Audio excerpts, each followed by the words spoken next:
Most of the other religions besides Islam, they consider the woman as an instrument of the devil. But the Quran refers to the woman as a muhsana. Muhsana in Arabic means a fortress against the devil. Because a pious woman who's on the straight path, she prevents the husband from deviating and going on the wrong track and keeps him on the Siratul Mustaqim. Therefore, she's called as muhsana, a fortress against the devil. The Quran in Surah Nisa, chapter number 4, verse number 21, refers to marriage, to nikah, as a sacred covenant. It's a sacred covenant, a sacred contract between the husband and wife. The Quran says in Surah Rum, chapter number 30, verse number 21, that we have created for you mates from amongst yourselves, so that you may live with them in tranquility, and He has put love and mercy between your hearts. The beloved Prophet Muhammad, he said, it's mentioned in Sahih Bukhari, volume number 7, in the book of Nikah, chapter number 3, hadith number 5066. The beloved Prophet said, "O ye young people, whoever has the means to get married should get married." The beloved Prophet also said, there is no monasticism in Islam. And the Prophet said, anyone who marries, he completes half his deen. Once during question answer time, there was a person who asked me, that does it mean that if I marry twice, will I complete my full deen? What did the Prophet mean when he said that marriage completes half your deen? Marriage prevents you from promiscuity, from fornication, from homosexuality.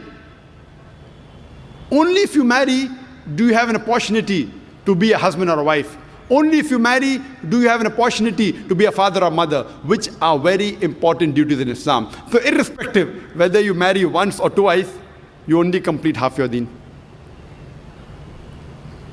In Islam, for a marriage to solemnize, taking the permission of both would-be husband and wife, the man and the woman, is equally important. The Quran says in Surah Nisa, chapter number 4, verse number 19, do not inherit the woman against their wishes. There's a hadith which is mentioned in Sahih Bukhari, volume number 7, book of Nikah, chapter number 43, hadith number 5138. A lady by the name of Khansa bin Khadim al-Ansariya, she approached the Prophet and said that my father has married me to a person against my wishes. The Prophet, he nullified the marriage. There's another Sahih hadith which is mentioned in Ahmad ibn Hanbal, hadith number 2469, where a lady approaches the Prophet and says that my parents have forced me to marry a man against my wishes. And the Prophet said she has the option of either continuing the marriage or nullifying the marriage. There's a similar hadith mentioned in Ibn Majah, hadith number 1875. It's the same hadith. A woman approaches the Prophet and tells her that my parents have forced me to marry against my wishes. And the Prophet says, you can either continue the marriage or you can nullify the marriage. And the woman says, I continued the marriage, but I wanted the woman to know that the parents cannot force their daughters to marry someone who they don't like. The Quran says in Surah Baqarah, chapter number 2, verse number 228, that the women have rights similar to those against them on terms equitable, but the men have a degree of advantage. Based on this verse of the Quran, men and women are equal except in leadership.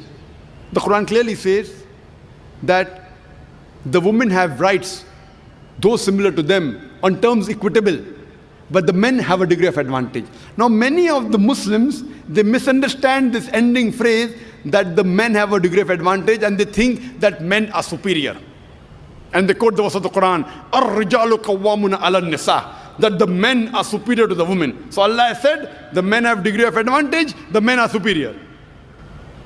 What they're quoting is the verse of the Quran which was recited by a wonderful Qari, from Surah Nisa, chapter number 4, verse number 34, which says, Ar-rijalu qawwamuna 'ala nisa, that the men are the qawwam of the women. What is the meaning of the Arabic word qawwam? Qawwam comes from the root word aqama, which means to stand up for.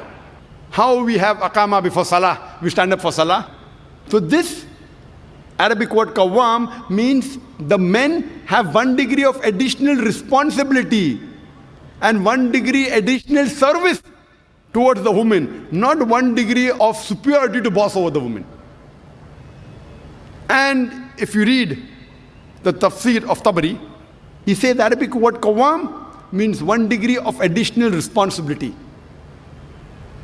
Because if you read the verse ahead, the verse says that Allah has given men more strength than the women. So because of that advantage, it's the duty of the men that they should take care of the woman, they should not boss over her. Furthermore, Quran says in Surah Nisa, chapter number 4, verse number 19, that treat your wives with equity and kindness even if you dislike her. Means even if you don't like your wife, yet treat her with love and compassion. And treat her kindly, even if you dislike her. Even if you dislike her, treat her with kindness and compassion. And in Islam, we do not consider calling the women as housewives. Housewives. You know, housewife, if you analyze, means she is married to the house. In Islam, we don't consider our women, they are married to the house, to be called housewives. You know, in English we have, what is their profession? Housewife. We in Islam prefer calling the women as homemakers, because they make the home, they build the home. So inshallah, I believe that the ladies from now onwards, when they have to fill any form, instead of writing the profession, if they are not right housewife, that's English terminology. They are marrying you to your house. Prefer mentioning homemaker, because the woman builds the home, they make the home. And in Islam, a woman is not married to a master to be treated like a slave.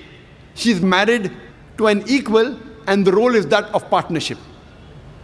And Quran gives a very good phrase in Surah Baqarah, chapter number 2, verse 187, where Almighty God says, Hunna libasul lakum wa antum libasul lahunna. That they are your garments and you are the garments. That means your wives are your garments and you are the garments of your wives. What is the role of garment? The role of the garments is to beautify, to conceal, to protect. The husband and wife, they conceal each other's faults. They beautify each other. They help each other. It is a role of hand and glove.